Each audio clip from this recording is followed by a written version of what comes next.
Hello everybody and welcome back to the next episode of The Life and Suffering of Sir Brante, and we're here with the last night. Tomorrow you turn 16. According to Imperial law, you'll be a full adult. Your time at Sir Tybal's school has ended, or possibly Sir Tybal's school has ended. You studied enough to apply for the Imperial College and learn the judge's trade there. You are to travel to Eterna tomorrow. Your friend Thomas will go there with you to try his luck in the Imperial capital. Mother and father prepare you for the long journey. Remember, son, there is only one goal for you. You must become a student at the Imperial College. Your teachers dragged you through all these books for a reason. You have the knowledge and fervour to be ennobled by the mantle as I was, and as my late father was before me. And who knows, maybe one day you'll be the one to write the name Brante in the blue book, and ensure that your children's children will be noble by birth. Then mother speaks to you carefully. There is worry in her eyes. But Robert, there may be another path for our son. Stefan, your firstborn, was born a noble. He will surely earn the title for the entire Brante family. Your second son bears the favour of the twins. For him, the path of the priest is a worthy calling, no less than a nobleman's sword. They've been arguing about your future for a while now. Still, she would never defy the will of a nobleman and her husband. You smile at them both, trying to placate them. Gloria laughs quietly behind their backs. Just don't become a snoot like Stefan and you'll do just fine. Mother chides Gloria for that, but you wink at your sister. Nathan has been downcast all evening. He's barely touched his dinner. When everyone gets up from the table, he suddenly rushes over to embrace you. Please don't go, Montgomery. Can't you stay?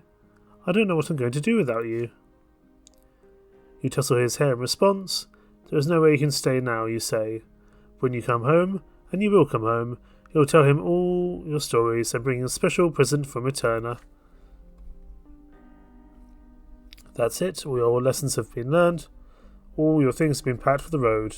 You will leave the family home tomorrow. Tonight is your last night at home, before your departure. You walk through the rooms one last time. The sitting room where Mother used to read your fairy tales. The library where Gloria used to spend all her time. Father's study, which you only entered on special occasions. The backyard, where you taught Nathan to build towers one summer. The whole place feels so familiar. So dear to you. It feels like home. You lived here for 16 years. Will you ever return? It is getting late. Everyone is already in their rooms. But you hesitate. Father, Mother, Gloria, Nathan. It'll be a long time before we see them again. Who will you spend your last few hours at home with? Okay, we can't spend it with Mother. I'd like to maybe speak to my dad a bit more, because I feel like that would be important for us. You find Father in his study, reading a book. He's been like this for as long as you can remember, always at his massive desk, surrounded by books and papers and letters, reading or writing. You enter the study. Father looks up from his book and gives you an inquisitive glance. You want to spend the night with him before you leave? Maybe he can tell you some stories about Eterna and his own studies, or give you some fatherly advice. Father smokes at that, as though he's plotting something. Have a seat, son. He reaches into a drawer and produces a decanter filled with rich golden liquid. Barley whiskey, a nobleman's drink. I think it'd be good for you to try it. Father pulls out 2 glasses and pours a little of the liquid into each of them. You take your glass and bring it to your mouth. The whiskey stings your lips and palate. Father clearly savours the drink. Father tells you a long story about his studies at the Imperial College. He had to study amongst the sons of the richest nobles from all corners of the land. He was but a commoner back then, and he had his fair share of hardships. When you ask him about living in the capital, he says it was difficult, dangerous, and full of temptation. You will have your share of time in high society as well. I hope the company of nobles will lead you astray, son. You didn't go to a boarding school like your elder brother, but I believe a good education and a good family still stand for something. Now, what else can I tell you before you leave? Father recalls the balls held in the capital when he was a youth. He even stands up from the desk and shows you a few of his moves. The dancing was incredibly modest, all bows and sidesteps, no touching between the dance partners. But then again, he chuckles, those were the days when a fair lady could steal your heart with a single glance. You nod. If anything, you know that feeling by now. After he mentions dancing, he starts speaking of something he's never mentioned to you before. Stefan's late mother and his first wife, Amelia L. Bourne. You listen to his every word, surprised by this show of trust. Oh, Amelia L. Bourne was a noble bird of prey of Anizotti, and the ballrooms were her hunting ground. Everyone thought they could tame her. Your grandfather saw her just once, and was off to Baron L. Bourne to negotiate the marriage. I was impressed by her, and I was so proud of myself. And yet, I expected Amelia to be reborn after childbirth, but it did not happen. And when I recall it now after so many years, I see that the gods arranged it this way. Otherwise I never would have started a family with a mother. Oh, how much I had to suffer for marrying Lydia, but she alone is the true heart of our family. The sun is about to rise. You should rest before the long trip. Before he leaves for his bedroom, Father embraces you tightly. I'm so proud you're an adult now, son. You are capable of achieving so much. Always remember that. You get into your bed, your head spinning slightly. This midnight talk with Father, was it about your future or his past? Regardless, it will remain in your memory for years to come.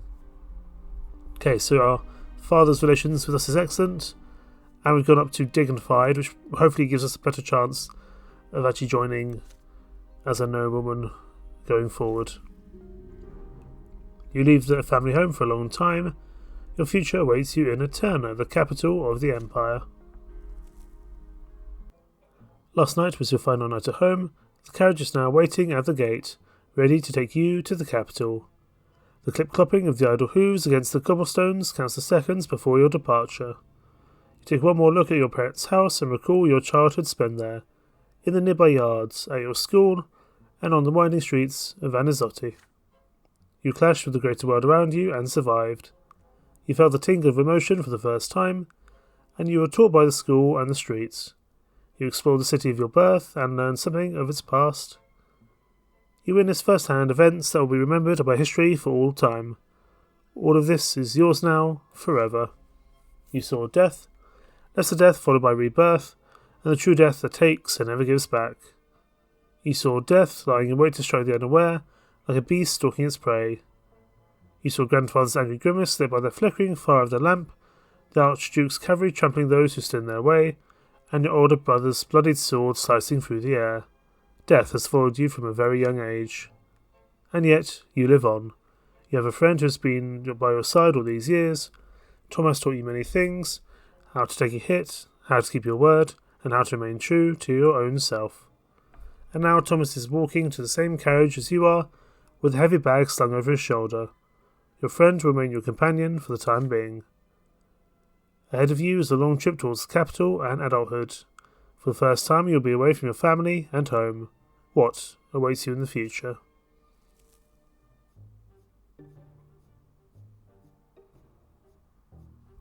Okay. So, important life events happened in this chapter. We met Thomas, we saved Sophia, we experienced our first romantic feelings, we began school, grandfather died, Stefan had his hidden love, Gloria had her hidden poetry, and now we depart. Personal qualities that have accumulated in adolescence, all your qualities from childhood and adolescence will now convert into adult qualities. We did pretty good on nobility, up to dignified, ingenuity not far behind with enterprising, not so good on the spirituality, but we were never going to be focusing on that anyway. We died once, and our willpower's a little bit down, but overall not too bad.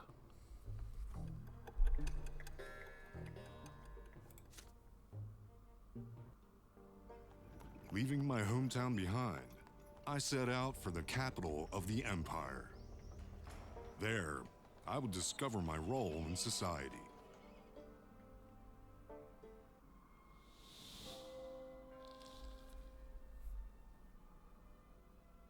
Chapter 3, Youth.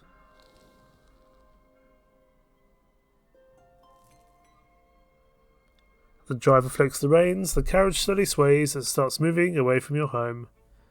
You stick your head out of the window and wave goodbye to your family, Nathan is running after the carriage with Thomas's younger brother in tow, tears glistening in their eyes.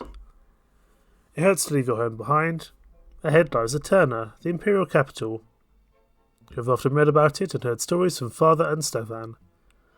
It is a city that surprises Anazotti enormously in terms of size, age, wealth and beauty. But what is it really like? What kind of life awaits you there? What will you learn there, and where will your actions take you? You pass the old walls of Anazotti. Somewhere within them is the old fortress you and Thomas built together out of wooden planks, now left to the care of your younger brothers. You two are adults now. Perhaps your fortress will crumble, now abandoned. Or perhaps your brothers will continue what you started. Who knows? You look down your hands, knuckles covered in scars from street antics, fingers stained with ink. Mother gave you a cross to wear away from home, and now you can feel its warmth against your chest. Your family counts on you, even though they all wish a different future for you, but they are behind you now in Anazotti. From this point on, you will only you will decide which road you take. This is the journey you prepared for throughout your entire childhood. Ahead of you lie many years in the capital, years that will determine your fate and your place in society. These are your personal qualities in adulthood, which you will use for the rest of your life. They are the sum of qualities you have gained in childhood and adolescence. For most skill checks, you'll need a value between 10 and 16. Values 17 and 19 are required for rare and especially difficult choices. The maximum value only gives you a chance of one extraordinary deed. So perception and ability has given us a diplomacy of 10. It's promising, but it's not ideal. We didn't do as well with perception as we did with nobility.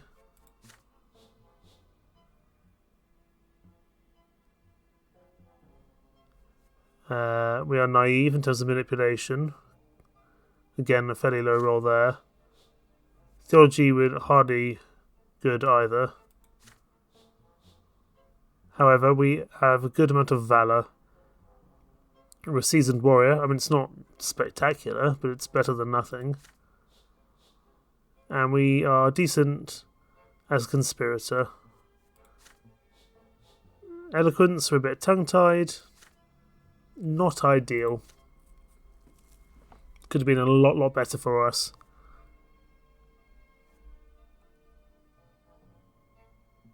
Okay, life path that we choose in this chapter. Path of the Lotless. You remain the common estate with no choice but to fend for yourself. You enroll in the seminary, having to become a priest and assume the lot of the clergy. Path of the Nobleman. Like your father and grandfather, you enroll in the Imperial College, hoping to become a judge and nobleman of the mantle. Or true death. Accept true death or get up to 4 deaths. Your earthly life is over. You leave the world forever and face the judgment of the twins. Hopefully, we can get Path of Nobleman, because both diplomacy and valour is over 10. Events in the personal life of the hero that can happen in this chapter. You save the enigmatic singer known as the Golden Voice from an untimely death. You fail to protect the Lotless. The Empire utterly destroys the secret society. You rescue the Lotless, and the secret society continues its activities in the capital. You and Thomas form an unbreakable bond of friendship. You side with the new faith and support the transformation of the church. You side with the old faith. You prevail over every opponent in the tournament. Interesting. I'm really hoping we can up these a little bit more, because that's not very good for us. The only thing we've got really going for us is diplomacy, valour, and scheming. Nothing else is very good there. We've rolled a little bit low on our stats, to be honest. I thought we were actually doing okay, but clearly not.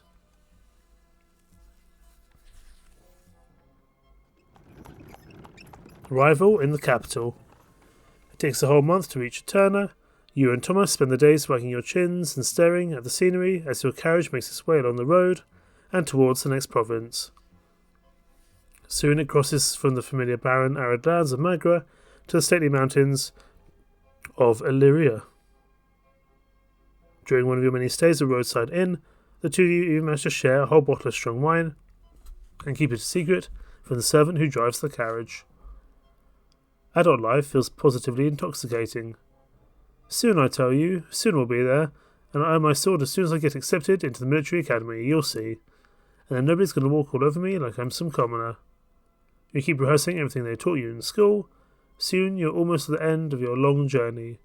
You're left behind the arid rocks of Magra, the mountains of Illyria, and the flooded meadows of Archnia. Eterna, the capital, is right ahead.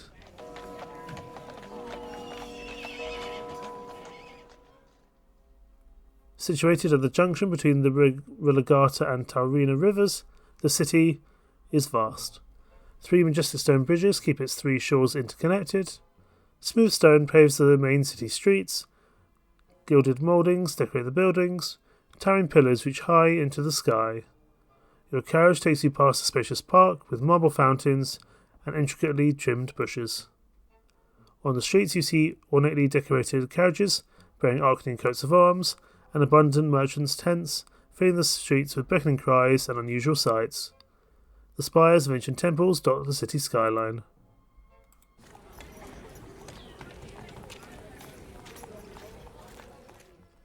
The carriage comes to a halt on a large city square with a towering marble fountain. The coachman says you've arrived. Thomas is to apply to the military academy. The academy barracks are 2 streets away. Your lodging house is in the alleyway nearby. A room has already been reserved for you. You get out onto the street and say brief goodbyes to each other. You promise to meet again after the entrance exams. Then your friend disappears into the crowded streets of the capital.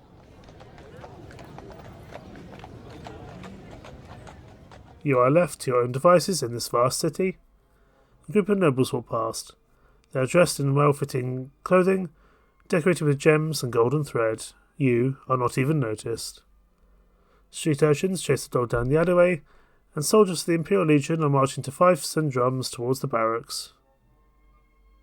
Humble pilgrims are gathering to the great temple of the twins. There are sounds of music and fountains, and the smells of baked bread and garbage trains. You quickly check in at the lodging house, then go back outside. The sun is setting. The streetlights come to life, merry music fills the taverns. Couples and nobles' coaches with tinted windows fill the streets. Shadows and hushed voices and laughter fill the parks. You're all alone with this city, so vast and unfamiliar. You take a look around, determined to fill your first night in the capital with memories.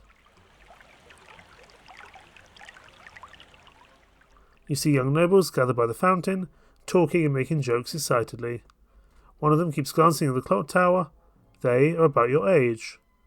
Their clothes are hand-tailored, and 2 of them bear noble swords. They seem to be waiting for something. It might be a good idea to make their acquaintance. It would be most helpful to develop a familiarity with the influential nobles of the capital.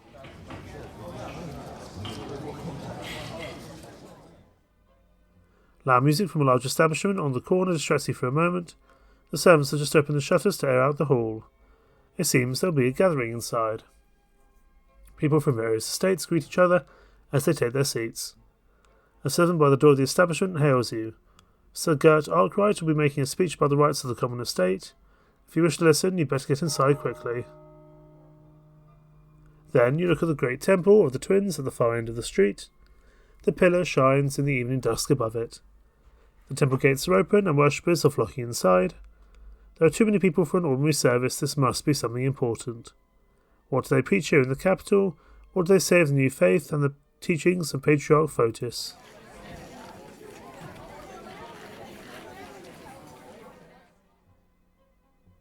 You snap out of your reverie when you hear loud laughter. A group of young men dressed in the colours of the Imperial College have made the acquaintance of several lovely girls. They are making their way down the road, united by merriment. One of the girls smiles at you. It is an invitation to join them. They turn the corner and walk away, but you can still hear their voices ringing and echoing through the street. A night of revelry and jolly loud fun doesn't sound half bad. This is your first night in Eterna. No matter what you choose, you'll remember it for a long time to come. It sounds fun to go after the Gaggle students, but it's not going to get us anything in terms of that influence. I mean, we might spend the night with a young lass, but I don't see how that's really going to help us. I don't care about the Great Temple of the Twins. I feel like we'd be better off forging a bond with a group of young nobles.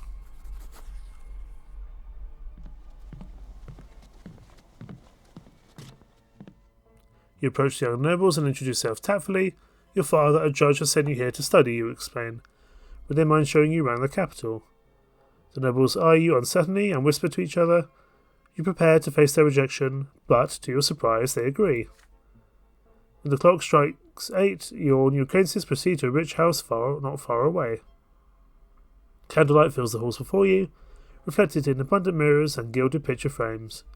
Manservants bring drinks and refreshments to every guest. There are the sounds of music and laughter and small talk. Here and there you see couples dancing to the music. It appears you made it to a small noble party. The nobles are gathered in groups. You take the time to get introduced to each of them and join in their small talk. Some discuss their studies at the college, while others relay fresh gossip. Have you heard that a Milonidas carriage was seen in the city the other day? You mention how you once encountered Octavia Milonidas, daughter and heiress to the Archduke of Magra, at a square in Anazotti. Those words drew a small crowd. The Milonidas dynasty rarely, if ever, visits Eterna. They say it is the only house that can stand its ground against the imperial Tempest dynasty. One young man even allows himself a little joke. They say the great Arcanian houses turn to Milonidas only when a Tempest needs to be refused. After all, only the Milonidas dynasty still knows how to say no. But there is more. It turns out all humans are the Milonidas dynasty for their foray into nobility. Charles Milonidas was the Arcanian who opened the first college, and its graduates were the first to be ennobled by the mantle. To feed and nourish their barren land, the Dukes of Magra took to industry and began adopting innovative industrial and social practices. The dynasty's motto is remembrance and majesty, but strife and change would suit them better. Then the nobles start discussing the other great Arcanian dynasties. The Tempest dynasty is one of the first, naturally, marked by the twins, anointed to rule. All Tempests are known for their sincerity, often bordering on a volatile temper. Yet it is this very passion that has led them throughout history. The Tempests have been chosen by the gods to rule the empire. The Diamant dynasty are the main supporters of the Emperor's family, honour personified.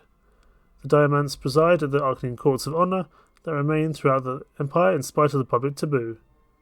These courts hold more sway over the laws and lives of the nobility than imperial edicts or prefectural authorities. Is that how you say that word? Let's go with it. Some mention Patriarch Junius Diamant, the black sheep of his own dynasty. He preaches the new faith that rejects the lots and stirs the minds of the common folk. The Orgriff dynasty is another noble bloodline favoured by the Emperor. They zealously advocate the twins' faith and see the Empire as the union between heaven and earth. Every year the Orgriffs donate enough funds to build new temples across the Empire. The Monrogue dynasty is an ancient and controversial name. The Monrogues often speak in favour of removing humans from nobility, restoring nobility as a solely Arcanian privilege, and returning all human-manned offices in the Empire to the Arcanians. Many gossipers accuse the Monrogues of plotting against the rules of the Tempest to bring back the old Arcanian Republic, and the joint rule of the great Arcanian dynasties has existed long before the Emperors first came to be. The discussion of courtly affairs and noble dynasties soon gives way to cultured entertainment. Expensive wine flows like water. You, too, ask a couple of noble ladies to dance and show your skill. You return to your lodging house in the small hours of the night, with just enough strength left to undress before your aching head and feet make you collapse. Good, so it does keep growing, that's good to know. For the first time in your life, you have mingled with a noble crowd on your own without your family's aid. Diplomacy's gone up by 1 minute. We've now gone up to 10 in manipulations. That's a little bit better.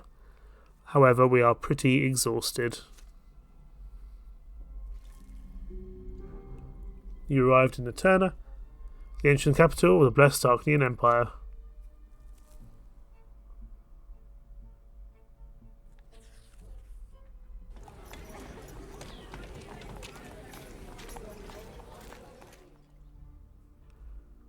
You have spent the last 3 days studying books, but today you decide to take a walk throughout the streets of Eterna. They are full of life as usual. You proceed to the square next to the lodging house. A procession of priests walks through the square. You notice that one of them holds a banner of the new faith, an open book. This is the same banner that was behind Patriarch Fotis on the day of his assassination. A crowd immediately gathers around them. Many people are looking at an icon painting on a small pedestal, depicting a grey-haired man with glowing green eyes. You recognize that face, the face of the late Patriarch Fotis. A man with a thick beard appears by the icon painting. His broad shoulders bear a white and gold cloak with a coat of arms of the capital province embroidered on it. He is Luke, Patriarch of Archnia. He casts his stark gaze over the crowd.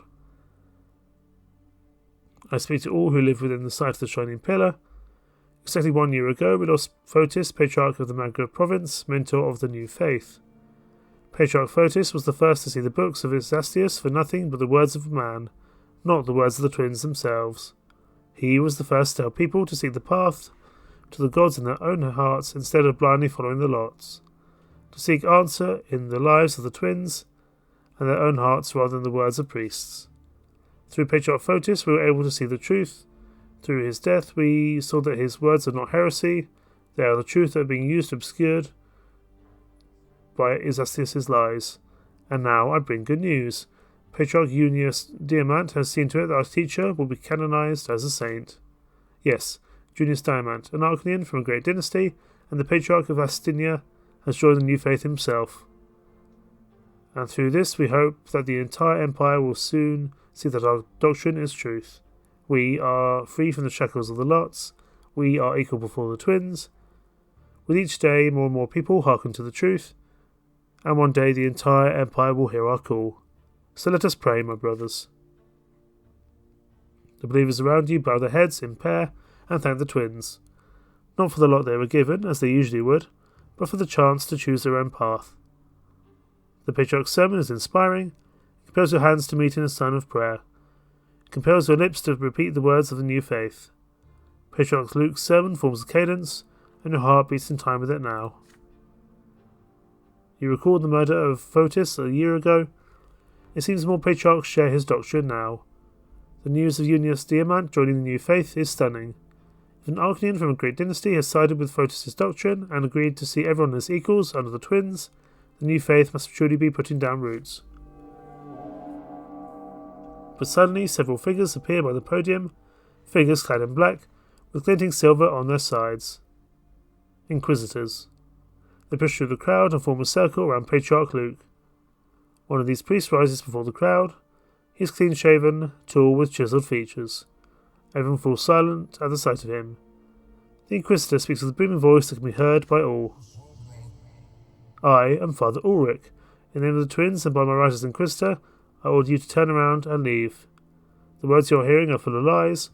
Patriarch Luke is set out to poison your hearts and minds, and the Inquisition will not allow this heresy to spread. The only true path in life is the will of the twins. Life offers us no other choice. You are hereby ordered to disperse at once.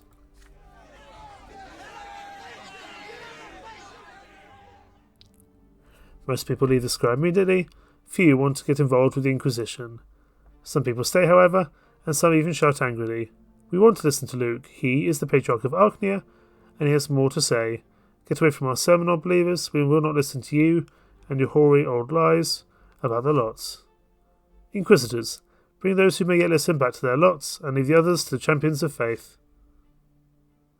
The black-clad Inquisitors descend from the podium and approach the people who chose to stay.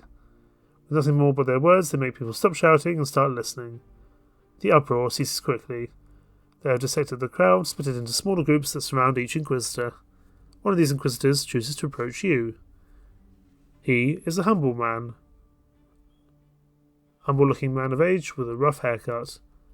He looks you straight in the eye as his lively, soulful voice forces you to listen to his words despite yourself. My name is Father Jeremiah. I know your thoughts were stirred by the Patriarch's words, you are not sure who to trust. But I teach at the seminary. I've been studying the teachings of the twins my entire life. You can trust me. I know you can hear what I have to say. I see their light in your eyes, the light of the true faith. Will you listen to my counsel, my son?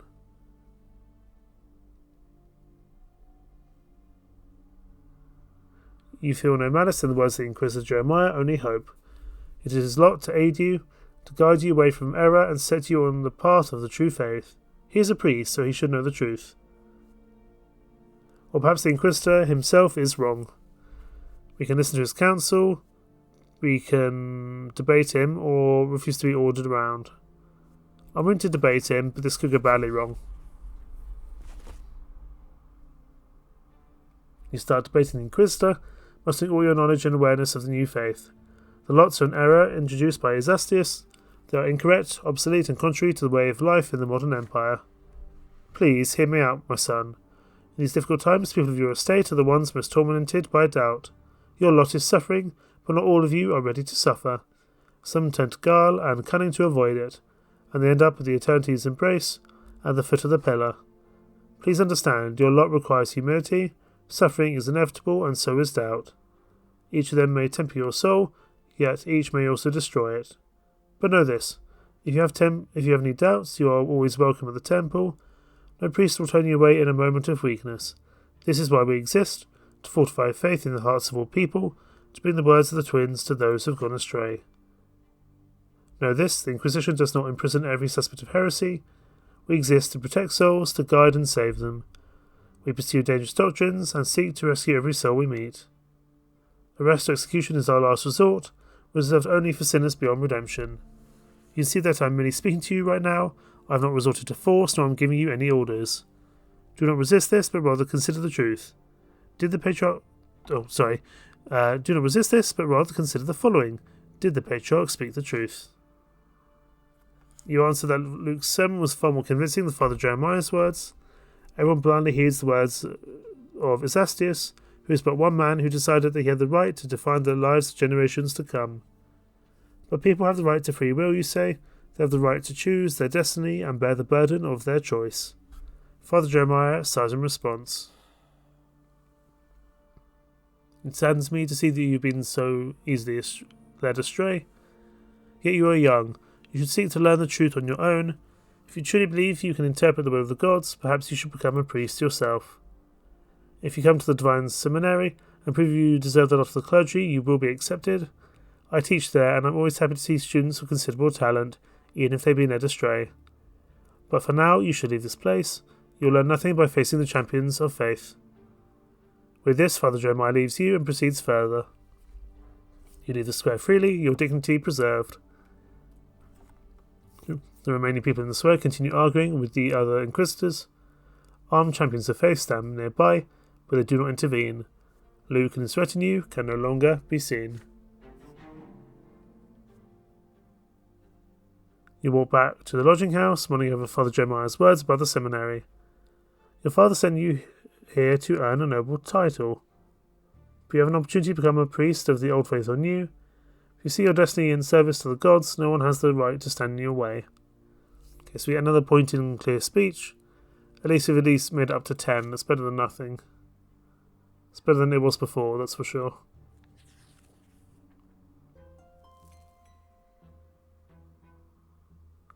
Father Patriarch Luke's sermons have converted many commoners and nobles of the mantle to the new faith.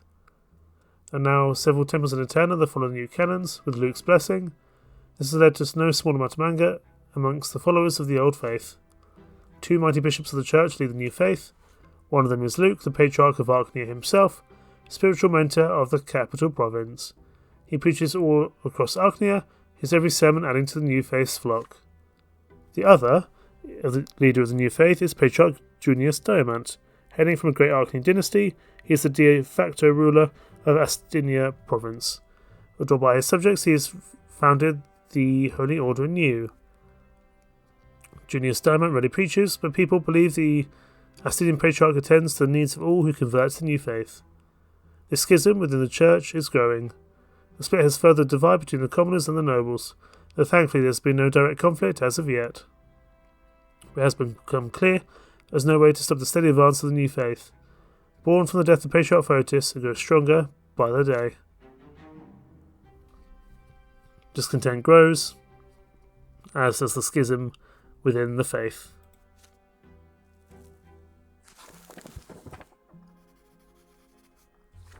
And we move on to the city that never sleeps. However, we will call things there. We finally made it to the Imperial capital. What will be the consequences of that? In the meantime, thank you so much for watching. Take care. Bye bye.